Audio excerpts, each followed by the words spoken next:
kami yang berjudul COSO. Selanjutnya, materi pertama akan dibawakan oleh teman saya, Nicholas Johanna Sitorus. Dipersilakan untuk membawakan materi. Baik, di sini saya akan menjelaskan latar belakang dari materi kami. Latar belakangnya, Committee of Sponsoring Organization of the Third Commission atau COSO adalah organisasi sukarela sektor wisata yang didedikasikan untuk memberikan panduan kepada manajemen eksekutif dan integritas data kelola mengenai aspek-aspek penting dari tata kelola organisasi, etika bisnis, pengendalian internal, manajemen risiko perusahaan, penipuan, dan pelaporan keuangan. COSO didefinisikan sebagai kerangka kerja yang menyediakan panduan komprehensif untuk merancang, mengimplementasikan, dan melakukan pengendalian internal yang efektif dalam organisasi. Kerangka ini mencakup 5 komponen utama yang saling terkait dan terintegrasi dalam profesional organisasi. Baik, segitu saja dari penjelasan saya. Oke, baik teman-teman, selanjutnya akan saya panggilkan teman saya pemateri kedua, yaitu Lestari Nadab. Dipersilakan. Oke, baiklah, di sini saya akan menjelaskan tentang komponen utama COSO. Nah, komponen utama COSO ini terdiri dari 5 bagian. Nah, yang pertama itu dapat kita lihat adalah lingkungan pengendalian atau dapat kita sebut dengan control environment. Nah, yang kedua itu ada penilaian risiko atau dapat disebut risk assessment. Dan yang ketiga itu ada aktivitas pengendalian atau dapat disebut control activities.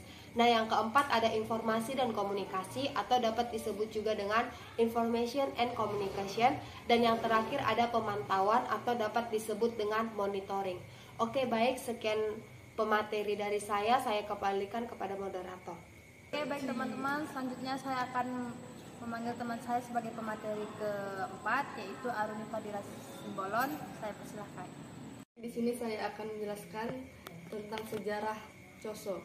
Sejarah COSO dimulai pada tahun 1985 ketika National Commission of Frontline Financial Reporting yang juga dikenal sebagai 3DY Commission dibentuk sebagai respon terhadap kepribadian mengenai pelaporan keuangan yang curang. Komisi ini diberi nama sesuai dengan ketuanya, James C. 3DZR, yang saat itu menjadi sebagai Komisioner Securities and Exchange Commission. 3D Commission terdiri dari perwakilan dari 5 organisasi profesi terkemuka. Yang pertama ada American Institute of Certified Public Accountants. Yang kedua ada American Accounting Association. Yang ketiga ada Financial Executive International. Yang ketiga ada Institute of Management Accounts. Yang kelima ada Institute of Internal Auditors. Pada tahun 1987, 3DY Commission mengeluarkan laporan yang berisi 49 rekomendasi untuk mengurangi kejadian pelaporan keuangan yang curang. Salah satu rekomendasi utama adalah perlunya pengembangan kriteria yang dapat diterima secara umum, pengendalian internal. Baik, hanya itu saja yang dapat saya sampaikan. Saya kembalikan kepada moderator. Selanjutnya, materi selanjutnya akan dibawakan oleh saya sendiri, yaitu manfaat COSO. Manfaat COSO ada 4, yaitu 1. Peningkatan efektivitas operasional. Yang kedua ada peningkatan keandalan pelaporan keuangan. Yang ketiga ada kepatuhan terhadap peraturan. Dan keempat adalah manajemen risiko yang efektif. Sekian dari saya. Selanjutnya akan dibawakan oleh teman saya, Dimas Aditya. Dipersilahkan. Oke. Terima kasih kepada moderator. Baik semuanya, di sini saya akan menjelaskan dari kelebihan dan kekurangan dari COSO. Untuk pertama ada kekurangannya. Yang pertama ada kompleksitas implementasi. Yang kedua biaya implementasi yang tinggi. Yang ketiga kekurangannya potensi overburdening. Yang keempat ketergantungan pada budaya organisasi. Yang kelima, fokus pada pengendalian daripada inovasi. Kelebihannya, yang pertama, komprehensif dan terintegrasi. Yang kedua, fleksibilitas dalam implementasi. Yang ketiga, pengakuan global. Yang keempat, basis untuk kepatuhan regulator. kelima, peningkatan transparansi dan akuntabilitas.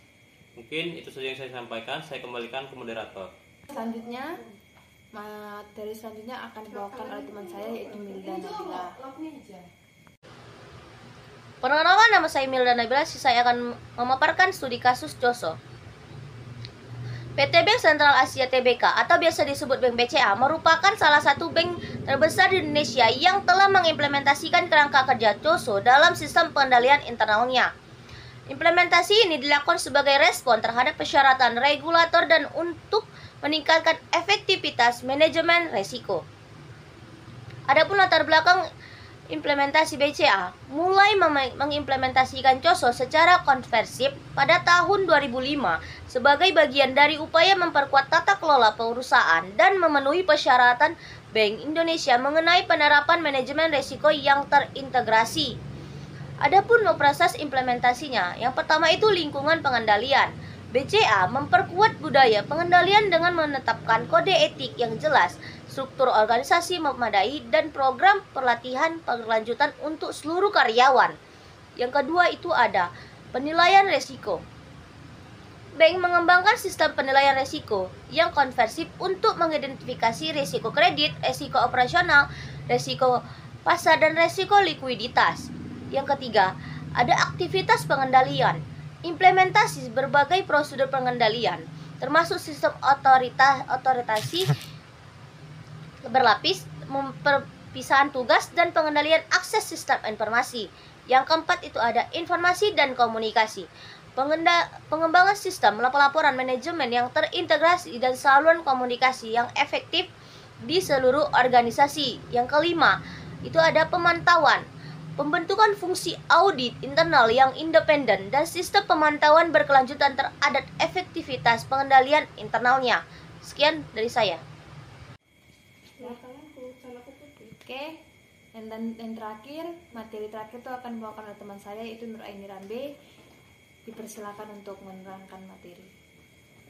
Assalamualaikum warahmatullahi wabarakatuh. Saya Nur Aini Rambe. Di sini saya ingin melanjutkan materinya yaitu dari hasil akhirnya.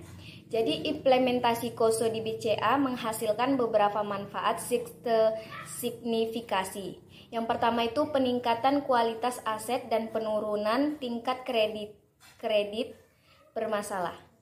Yang kedua itu peningkatan efisiensi operasional dan produktivitas. Yang ketiga itu penguatan kepercayaan stakeholder dan peningkatan rating kredit.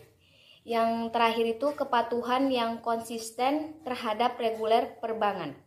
Jadi tantangan yang dihadapi dalam proses implementasi BCA ini menghadapi beberapa tantangan.